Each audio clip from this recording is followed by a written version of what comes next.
Yesus berkata, marilah kepada aku semua yang letih.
kebenaran firman-Mu.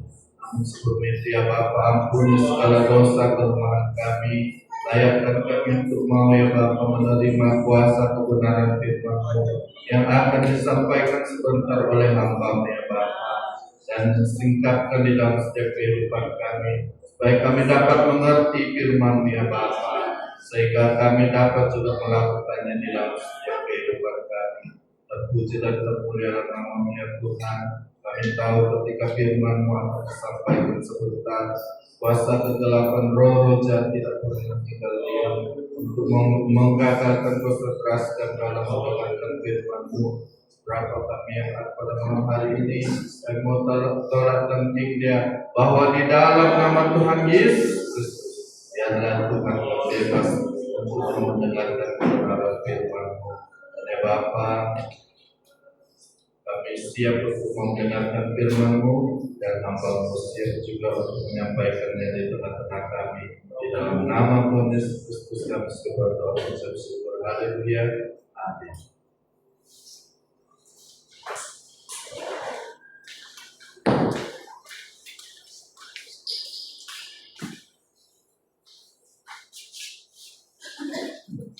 Haleluya.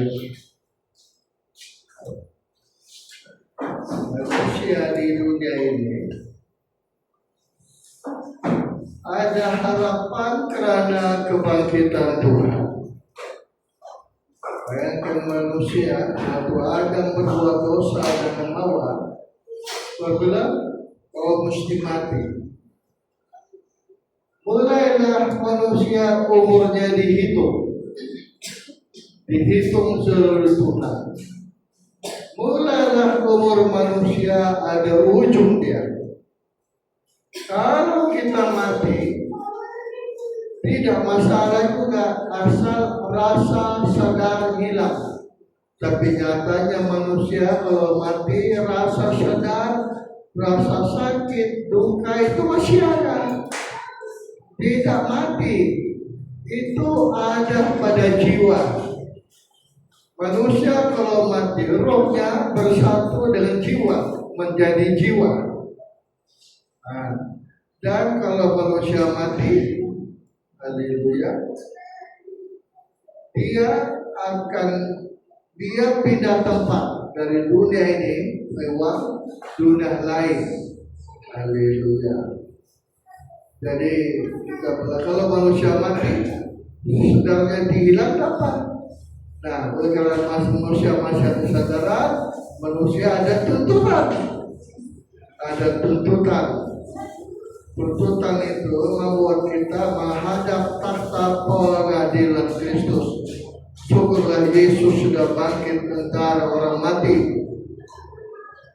Bangkitnya Yesus membuat kita ada harapan. Biar kita mati, tidak perlu kita masuk ke alam maut. Lebih lagi mati kedua, tidak perlu itu. Asal kita bersekutu dengan kebangkitan Tuhan. Jadi harapan gereja letaknya pada kebangkitan Tuhan. Haleluya. Tapi minggu ini kita rayakan kematian kebangkitan Tuhan. Mengenal kematian kebangkitan itu tidak cukup. Perlu kita mengalami kematian dan kebangkitan juga. Haleluya. Perlu kita alami kematian dan kebangkitan. Haleluya. 1 Korintus 15 ayat yang ke-20. 1 Korintus 15:20. Tetapi yang benar ialah bahwa Kristus telah dibangkitkan dari antara orang mati, sebagai yang sulung dari orang yang telah meninggal. Sebab sama seperti maut datang karena satu orang manusia, demikian juga kebangkitan orang mati datang karena satu orang manusia. Oleh karena kita, nenek moyang kita ada membuat dosa, maut sudah masuk ke dunia. Semua manusia alami maut. Haleluya. Semua manusia akan alami maut. kata firman Tuhan. Tetapi karena ada orang bangkit dari antara orang mati, maka manusia juga akan dihidupkan oleh Tuhan. Ulanglah 20 tadi. 20. Tetapi yang benar ialah bahwa Kristus telah dibangkitkan dari antara orang mati sebagai yang sulung dari orang-orang yang telah meninggal. Sebab sama seperti maut datang karena satu orang Sebab manusia, kita ini nenek moyang turun Adam, demikian juga kebangkitan orang mati tetapi terus datang karena satu orang satu orang yang bangkit dari antara orang mati membuat kita ada harapan sudah. Ada harapan, tidak perlu kita ke alam maut, tidak perlu kita alami kematian kedua. Wah, hebatnya kebangkitan Tuhan. Itulah kelebihan Kristen. Jemaat Allah cinta, Yesusnya bangkit dari antara orang mati. Kalau dia tidak bangkit, kita adalah orang yang paling malam. Tetapi kita masih malam seandainya kita tidak mengalami persekutuan dengan kebangkitan Tuhan. 22. Karena sama seperti semua orang mati persekutuan dengan Adam, dalam persekutuan dengan Adam, demikian pula semua orang akan dihidupkan kembali dalam persekutuan dengan Kristus. Bayangkan jemaat, persekutuan dengan Kristus membuat kita alami kebangkitan juga. Alami kebangkitan kata firman Tuhan. Coba bertanya ayat 22. Ini 21 terus pada 22 pindah itu ayat.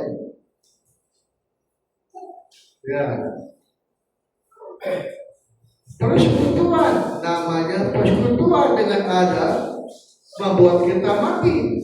Persekutuan dengan Kristus membuat kita hidup pula.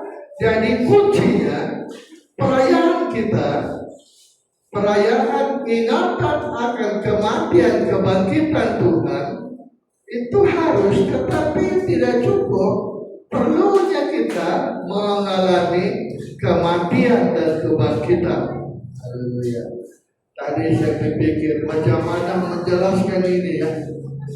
Ada korban Kristus, ada juga kebangkitan Kristus. Yang membuat kita bangkit adalah Roh Kudus. Hidup baru itu kebangkitan, lahir baru itu kebangkitan. Orang yang dibaharui lahir baru sudah bangkit. Orang yang mati karena kita malah hidup dalam dosa, lahir baru pula lepas dari dosa. Amin, kebangkitan. Jadi kita harus bersekutu dengan kematian dan kebangkitan Tuhan. Siapa contoh di Alkitab orang yang alami kematian kebangkitan? Anak bungsu. Anak bungsu. Kita pikir betul juga ya. Coba kita lihat macam mana ada bungsu ini. Di dalam Lukas 16 ayat yang ke-27. Kata orang itu, kalau demikian, aku minta kepadamu Bapa. Lukas 15, 27. Jawab apa itu? Adikmu telah kembali dan ayahmu telah menyembelih lembu tambun. Anak lembu tambun. Inilah kematian Yesus. Korban Kristus, lembu tambun dikorbankan kepada anak bungsu. Terus karena dia mendapatkannya kembali dengan dia hidup kembali, dulunya mati, hidup kembali. Terus maka marahlah anak sulung itu. Marahlah anak yang sulung. Dan dia tidak mau masuk. Tidak mau masuk pesta. Lalu ayahnya keluar dan berbicara dengan dia. Tetapi ia menjawab ayahnya. Katanya, setelah bertahun-tahun aku melayani Bapa. Tahun aku melayani Bapa. Dan belum pernah aku melanggar perintah Bapa. Terus? Tetapi kepadaku belum pernah Bapa memberikan seekor anak kambing. Coba kita cam ini aja. Belum pernah Bapa memberikan kepadaku seekor anak kambing pun, tapi Anda sulung seekor malah lembu tambun. Berarti dia tidak mengalami korban Kristus. Dia tidak rasa itu korban Tuhan. Beda anak yang bungsu, dikorbankan lembu tambun, tapi anak sulung bertahun katanya, tapi dia tidak merasakan pengorbanan Tuhan. Coba bayangkan, inilah orang Kristen yang tidak alami persekutuan dengan kematian Tuhan. Dia tidak rasa didamaikan, dia tidak rasa tentang pengampunan dosa. Bayangkan anak bungsu lembu tambun dikorbankan oleh bapaknya. Kenapa anak sulung tidak merasa? Kenapa anak bungsu pula dikorbankan? Bayangkan, itu sebabnya banyak orang Kristen tidak mengalami kematian Tuhan. Contohnya tidak didamaikan dia. Anak sulung pula dia tidak merasa korban Tuhan. Dia tidak merasa dia dikorbankan. Ada dikorbankan untuk dia. Jangankan lembu tambun, kambing pun tidak ada dikorban. Dia tidak rasa betul. Banyak orang Kristen begitu. Banyak yang tidak merasa korban Kristus, pengampunan Tuhan. Jemaat Allah cintai, kalau kita kembali tentang Taurat, zaman Taurat, kalau seseorang mau ampun dosa, dia harus bawa sapi, domba, beruntut pukul. Kalau dia miskin, beruntut pukul. Disembelihlah ini sapi, domba, pukul, darahnya dipecutkan kepada orang berdosa. Oh, kau sudah diampuni. Itu bayangan korban Kristus. Yesus yang mati, darah tercurah, dipecutkan kepada kita. Barulah pengalaman pengampunan terjadi. Tapi anak sulung dia tidak rasa itu. Heran betul saya. Dia tidak rasa. Yang dia dikorban bertahun aku Bapak, belum pernah Bapak memberikan kepadaku seekor kambing pun untuk aku. Akibatnya dia tidak ada sukacita. Untuk aku dan kawan-kawan aku bersukacita katanya. Bayangkan, di sewaktu kita belajar, biarlah korban Kristus itu kita ada persekutuan dengan kematian Tuhan. Persekutuanlah pula dengan kebangkitan Tuhan. Dia alami persekutuan dengan kebangkitan Yesus. Karena alami kematian itu bebas dari dosa. Alami persekutuan kebangkitan adalah lahir baru. Ada pembaharuan, hidup baru. Kalau kita melihat hidup baru, lihatlah anak bungsu. Apa tanda anak bungsu lahir baru? Inilah penyakitnya. Dia ini macam Maria. Anak bungsu itu macam Maria. Betul gak? Betul. Dia nekat. Ayat 17, diulanglah 17. Lalu dia menyadari keadaannya. Katanya, betapa banyaknya orang merupakan bapakku yang melimpah-limpah makanannya. Tetapi aku di sini mati kelaparan. Aku akan bangkit dan pergi aku bersama bapakku. Dan berkata kepadanya, Bapak, aku telah berdosa terhadap surga dan terhadap Bapa. Kepada surga dan Bapak. Terus, aku tidak layak lagi disebut anak Bapa. Sebab melanggar perintah Bapa di dunia samalah melanggar perintah Bapa di surga. Apa yang kita buat kepada keluarga di dunia, itu juga sama kita buat kepada Bapa di surga kita. Aku berdosa kepada Bapa surga memang. Apa yang kita buat di dunia itu sama kita buat kepada Bapa di surga. Terus, jadikan aku sebagai salah seorang upahan Bapa. Maka bangkitlah ia dan pergi kepada bapaknya. Ketika ia masih jauh, ayahnya telah melihatnya, lalu tergeraklah hatinya oleh belas kasihan. Ayahnya itu berlari mendapatkan dia, lalu merangkul dan mencium dia. Kata anak itu kepadanya, Bapa, aku telah berdosa terhadap surga dan terhadap Bapa. Kita lihat Maria sama, nekatnya sama, kesungguhannya sama. Kata Tuhan, Maria, kata Tuhan, sama juga Bapak ini. Bapak mengakui anak bungsu. Bahkan kita baca dalam Yohanes 20 ayat 11 sama. Tetapi Maria berdiri dekat kubur itu dan menangis. Sambil menangis ia menjenguk ke dalam kubur itu. Dan tampaklah olehnya 2 orang malaikat berpakaian putih, yang seorang duduk di sebelah kepala dan yang lain di kepala, terus yang lain di sebelah kaki di tempat mayat Yesus terbaring. Kata malaikat-malaikat itu kepadanya, Ibu, mengapa engkau menangis? Kenapa kau menangis? Jawab Maria, siapa yang kau cari? Tuhanku telah diambil orang, dan aku tidak tahu di mana dia Mana orang meletakkannya. Sesudah berkata demikian, ia menoleh ke belakang dan melihat Yesus berdiri di situ, tetapi ia tidak tahu bahwa itu adalah Yesus. Kata Yesus kepadanya, Ibu, kenapa engkau menangis? Siapakah yang engkau cari? Maria menyangka orang itu adalah penduduk taman, lalu berkata kepadanya, Tuhan, jikalau Tuhan yang mengambil dia, katakanlah kepadaku, di mana Tuhan meletakkan dia, supaya aku dapat mengambilnya. Kata Yesus kepadanya, Maria. Maria berpaling dan berkata kepadanya dalam bahasa Ibrani, Rabuni. Rupanya guru. Coba kita banding anak sulung dengan anak bungsu. Siapa yang diakui Tuhan sebagai anak?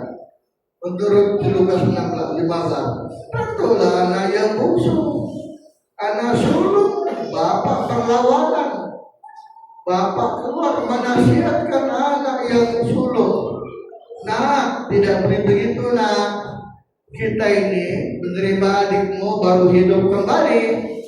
Berarti anak bungsu yang diakui oleh Tuhan sebagai anaknya. Anak sulung tidak, sebab dia tidak alami kuasa kebangkitan. Kuasa kematian pun tidak ada sama dia. Buktinya anak bungsu ini, anak sulung, anak bungsu, nekat dia. Yang penting dia jumpa Bapak. Yang penting dia kembali semua Bapak. Inilah kuasa kebangkitan. Sama juga Maria. Maria nekat untuk mencari Yesus. Jemaat dalam cinta, kalau kita tidak macam tindakan yang dibuat oleh Maria, macam mana kita akan disebut oleh Tuhan? Coba bayangkan. Jemaat tidak peduli, kerja juga. Tapi ingat, kita ini masih berjuang. Berjuang kita ini sampai Tuhan datang baru kita tahu apa kita disebut atau tidak oleh Tuhan. Nah, kalau kita loyo-loyo saja mengiring Tuhan, apa nasib kita kalau Tuhan datang kira-kira? Apakah kita akan disebut oleh Tuhan? Apa kita diakui oleh Tuhan sebagai anaknya? Coba kita bayangkan. Makanya keselamatan tidak boleh tangguh-tangguh. Tidak boleh kita loyo-loyo. Contohlah anak bungsu. Contohlah Maria Magdalena. 2 orang inilah yang alami kematian dan kebangkitan Tuhan. Kematian, dia bebas dari dosa. Dia tinggalkan jalan hidup lamanya, kembali sama Bapa. Anak yang Maria pun begitu juga. Pada Maria ada tanda anak. Pada anak bungsu pun ada tanda anak. Diakui oleh bapaknya. Coba kita baca ini dalam Lukas 15 ayat 19. Lukas 15, 19. Aku tidak layak lagi disebut anak Bapa. Ya. Jadikanlah aku sebagai salah seorang upahan Bapa. Terus. Maka bangkitlah ia dan pergi kepada bapaknya. Ya. Ketika ia masih jauh, dilihat oleh bapaknya. Ayahnya telah melihatnya. Ya. Lalu tergeraklah hatinya oleh belas kasihan. Ya. Ayahnya itu berlari mendapatkan dia. Ya. Lalu merangkul dan mencium dia. Merangkul, memeluk, mencium dia. Terus kata anak itu kepadanya, ya. Bapa, ya. aku telah berdosa terhadap surga dan terhadap Bapa. Ya. Aku tidak layak lagi disebut anak Bapa. Ya. Tetapi ayah itu berkata kepada hamba-hambanya, oh, kemari jubah terbaik. Lekaslah bawa kemari jubah yang terbaik. Ya, itu pemakaian Tuhan, soal pemakaian Tuhan dikembalikan terus. Pakaikanlah itu kepadanya. Ya. Dan ketikkanlah cincin pada jarinya. Cincin tanda kasih dikembalikan kasih terus. Dan sepatu pada kakinya. Sepatu itu tanda anak. Karena orang dulu hamba tidak pakai sepatu kecuali anak yang pakai sepatu kasut. Pakai sepatu, pakai kasut. Dikembalikan pengakuan bapak kepada anak. Kalau kita kembali Maria tadi, coba bayangkan. Nah, Maria nekat betul dia. Akibatnya Tuhan menyebut dia. Maria, sebutan Tuhan itu luar biasa. Bukankah nanti akan datang sebelum kita bangkit disebut dulu baru kita bangkit. Disebut dulu baru kita terangkat. Bagaimana kita disebut? Kalau kita tidak nekat macam Maria. Coba bayangkan. Itu sebabnya kita belajar. Kekristenan bukan menjamin kita masuk surga. Tidak. Kekristenan tidak menjamin kita akan terangkat. Nah, banyak dari yang mempelai merasa dia akan terangkat. Nah, saya pun dulu rasa begitu. Saya begitu juga. Hanya mempelai terangkat. Bapak mempelai ada firman pengajaran. Salahkah? Tidak salah juga. Cuma masalahnya kabar mempelai hari ini tidak dalam persekutuan kabar mempelai. Nah, kalau kita tidak dengar, bagaimana kita sebut Tuhan? Kalau Maria tidak dengar, guru Tuhan. Tuhan, di mana Tuhan meletakkan dia? Aku mau mendapatkan, bayangkan. Coba kita lihat apa kira-kira persamaan kita. Nah, kalau tidak begitu, bagaimana kita sebut Tuhan? Bagaimana kita baca? Coba bayangkan. Kita pikirlah sendiri. Belajarlah kita macam Maria. Belajar macam mana bungsu. Nekat dia dikembalikan. Anak bungsu berani. Dia tidak peduli. Dia pergi kepada Bapak. Dua kemungkinan. Dia terima atau tidak, belum tahu lagi. Itu saudara Bapak. Dia anggap anak. Kenapa orang Bapak? Wah, ini Bapak malah terancam untuk mengangkat dia kembali. Nah, kembali kepada Tuhan. Akibatnya jubah dikembalikan. Itu pemakaian itu. Cincin itu kasih. Kasih di tanda anak. Sama juga Maria tadi. Ada pengangkatan dari Tuhan. Disebut oleh Tuhan. Itu luar biasa itu. Buat sebarang orang disebut oleh Tuhan. Tidak. Dan kalau Tuhan datang macam mana kita disebut atau tidak. Makanya belajarlah kita macam Maria.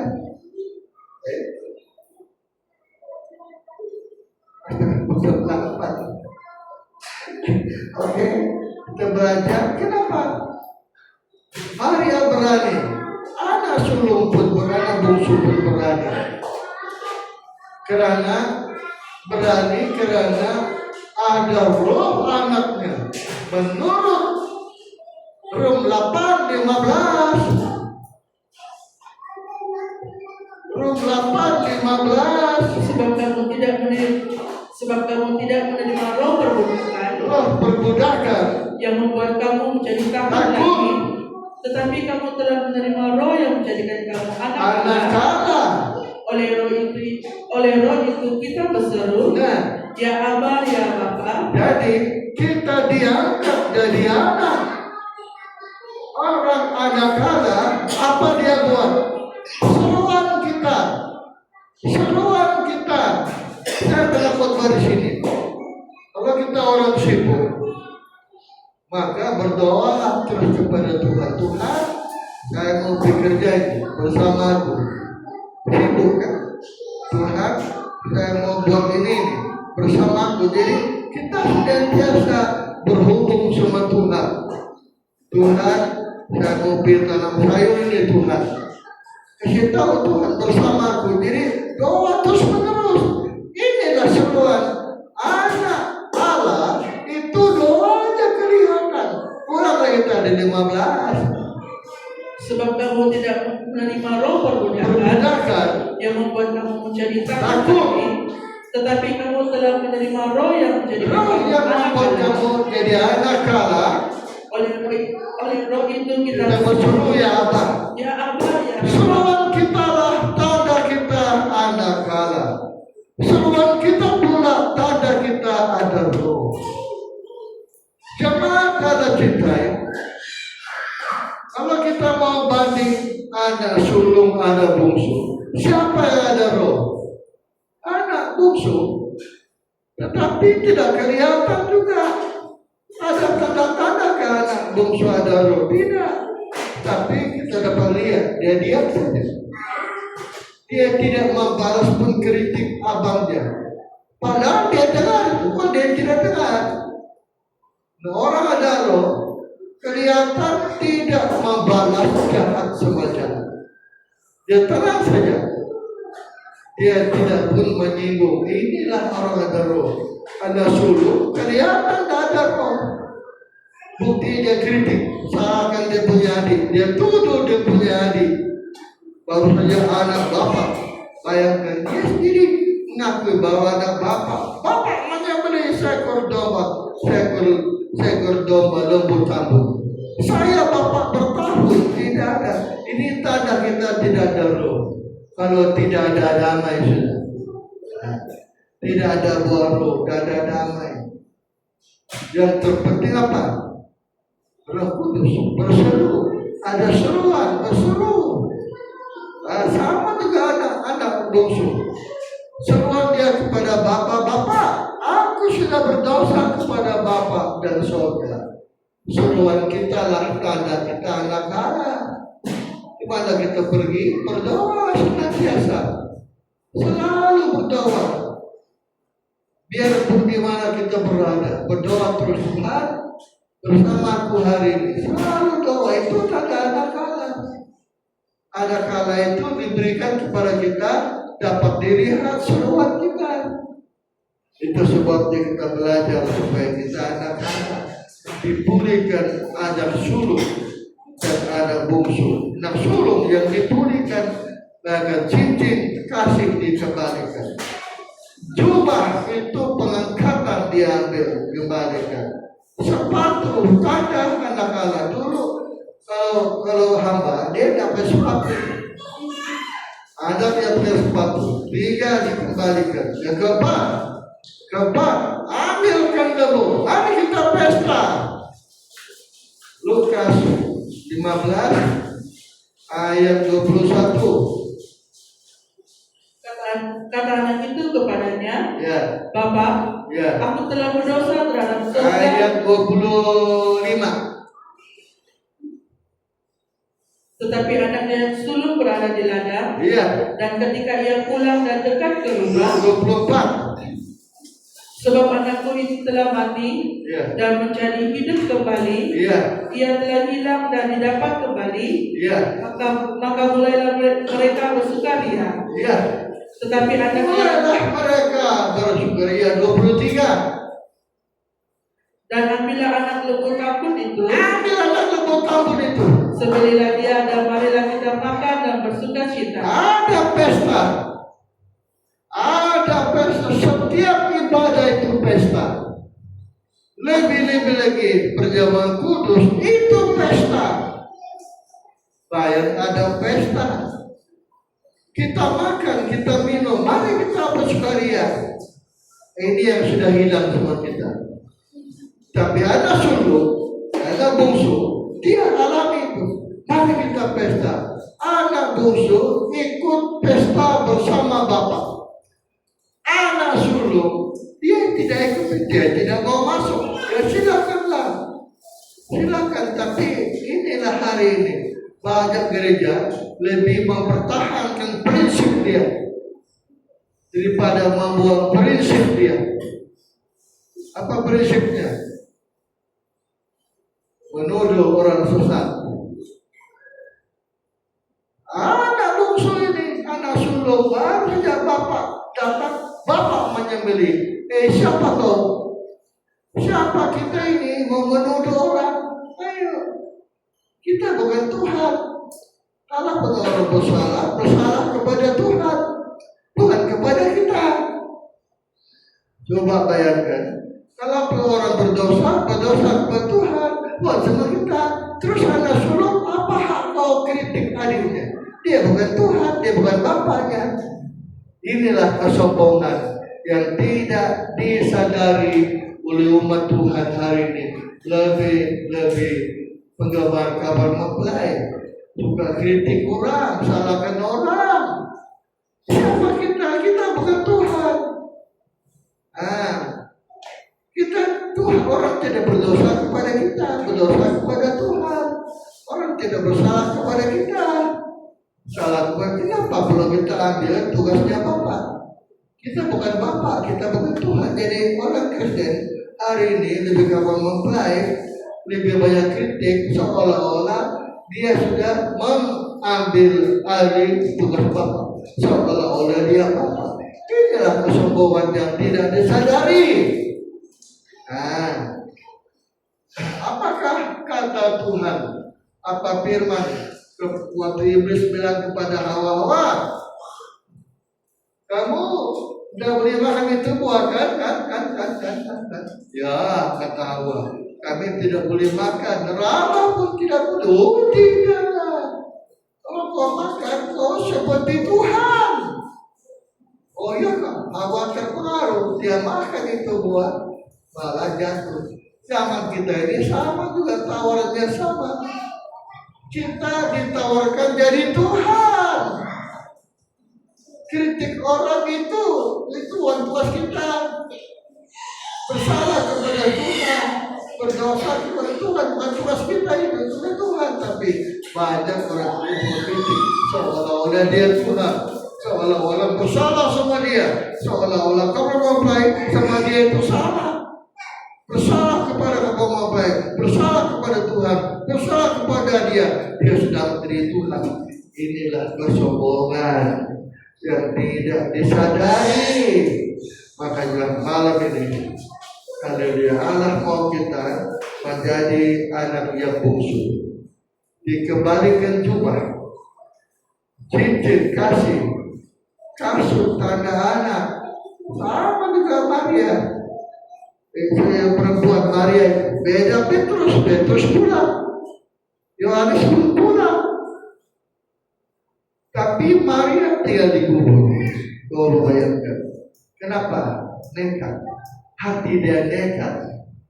Ada kasih membuat kita bersungguh-sungguh, membuat kita mencari Tuhan. Kalau tidak ada kasih, kita tidak akan mencari Tuhan. Tetapi pencarian kepada Allah itu berbaloi. Tuhan mengapa menyebut Maria. Nah, kita merindukan Tuhan datang, kita disebut oleh Tuhan, dipanggil oleh Tuhan. Tapi mari kita contohin nekatnya Maria, kesungguhannya Maria. Maria satu saja, dia punya mau, dia mau dapatkan Tuhan, itu saja. Dia tidak peduli sampai Tuhan. Kalau Tuhan mengambilnya, beritahu aku mau mengambil dia kembali. Bayangkan, saya luar biasa. Saya betul-betul kagum dengan Maria ini. Inilah tidak ada satu gereja hari ini. Tidak ada kesungguhan macam Maria. Maria dia tidak peduli. Dia tidak lagi takut. Walaupun dia perempuan tidak takut, di kuburan dia tidak takut. Bayangkan luar biasanya itu. Haleluya. Bayangkan luar biasa. Marilah kita belajar supaya kita alami pengangkatan, pemulihan kembali, pembaharuan kembali. Ada kebangkitan. Gereja hari ini merayakan kebangkitan. Semua gereja merayakan kebangkitan. Termasuk persatuan pun merayakan kebangkitan. Persatuan pun ikut juga. Ya betul lah. Coba sampai mana kita punya perayaan, ingat kepada dia sudah bangkit. Oh, dia bangkit. Oke, dia sudah bangkit. Tapi kita tidak alami kematian kebangkitan. Kita macam ada sulung, tidak macam ada bungsu. Ada sulung itulah tidak alami kematian kebangkitan. Termasuk Petrus, Yohanes, Maria alami kuasa kematian kebangkitan. Sebab kematian kebangkitan nekat. Kita harus sama kematian kebangkitan. Rom pasal 6 ayat 5. Roma 6 ayat 5. Sebab jika kita telah menjadi satu dengan apa yang sama dengan Kematian dia, kita juga akan menjadi satu dengan apa yang sama dengan kebangkitannya. jadi sama kematian, sama kebangkitan. Yesus mati, bangkit, apalagi naik. Kalau sudah sama kematian kebangkitannya, sama naik juga. Tuhan datang, kita pasti naik. Kita tidak ketinggalan. Kalau begitu, mari kita belajar. Malam ini kita tidak mau pulang kosong. Kita pulang seperti Maria disebut Tuhan jamin. Sebut Maria. Sebut nama Maria. Anak bungsu juga dibela oleh bapak dia. Bapaknya bilang, anak tidak boleh, kita punya anak ini baru mati. Bapaknya membela, tapi adakah anak bungsu ada satu kata keluar membela? Tidak. Zaman kita ini, kita diam, kali ini kita diam. Diam saja. Serahkan kepada Tuhan. Inilah kuasa kebangkitan. Kita diam saja, macam firman hari Minggu. Kamu menjadi manusia baru, kata firman. Waktu sudah merasa menjadi manusia baru, orang kata dia, orang singgung dia pura-pura tuli. Dan kita mudah terpengaruh kata-kata orang. Dan mudah tersinggung, jangan, itu bahaya itu. Itulah karena kita tidak alami kuasa kematian Tuhan. Tenang saja kalau orang kritik. Saya pun dulu cepat tersinggung kalau orang cakap. Karena saya tidak mau. Syukurlah Tuhan kasihan saya. Saya boleh berubah, tidak mudah tersinggung katanya orang. Yang tenang sajalah. Itu kuasa kebangkitan ya. Malam ini kita mengalami kuasa kebangkitan macam anak bungsu, macam Maria Magdalena. Ada kuasa kebangkitan. Bayangkan nama yang disebut oleh Tuhan. Maria, muda-muda itu. Berarti dia dalam persekutuan dengan Yesus yang sudah bangkit. Yesus mati, dia sudah bangkit. Sampai dia matanya melihat Yesus. Yesus yang mana? Yang sudah bangkit. Maria melihat Yesus yang sudah bangkit. Kita juga malam ini, semoga darah Yesus, tubuh Tuhan membuka mata kita, melihat Yesus yang bangkit. Yesus yang baru, tubuh yang baru, Yesus yang bangkit. Semua kita berdiri, kita menyembah kepada Tuhan.